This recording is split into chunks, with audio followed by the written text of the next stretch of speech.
Hello সবাইকে, ছেলেকে নিয়ে টিউশনে যাচ্ছি। দেখো, এটা তোমরা দেখতে পারছো? যদি দেখতে পেরেছো কমেন্ট করে জানিও। ছেলেকে নিয়ে টিউশনে দিতে যাচ্ছি। আর এদিকে ছেলে বলে গিয়েছে মা আমার জন্য পনির পকোড়া বানাবে। সেদিন বানিয়েছিলাম, সেদিন এটা অত ভালো হয়নি, অনেক দিন হয়ে গিয়েছিল পনিরগুলো। আজকে ফ্রেশ পনির, এই পনিরগুলো আমি পিস পিস করে কেটে নিয়েছি। আজকে পনির পকোড়াগুলো খেতে অনেকই ভালো ছিল, কারণ পনিরটা ফ্রেশ ছিল, এর জন্য ভালো হয়েছে। আমি পাতলা পাতলা করে কেটে নিয়েছি। আমি সেরকম ভালোবাসি না, ছেলেই ভালোবাসে, ছেলের জন্যই বানানো হয়েছে।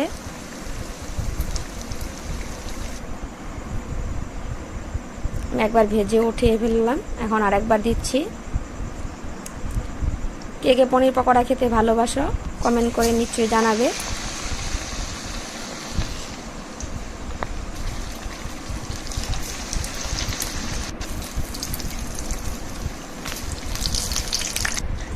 এক এক করে সবগুলো পনির আমার ভাজা হয়ে গিয়েছে। দেখো কি সুন্দর মুচমুচে হয়েছে, শব্দ হচ্ছে, পুরো ক্রাঞ্চি হয়েছে।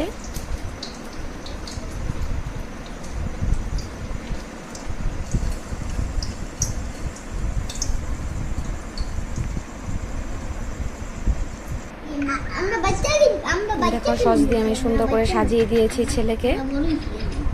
ছেলে এখন রিভিউ দিবে কেমন হয়েছে।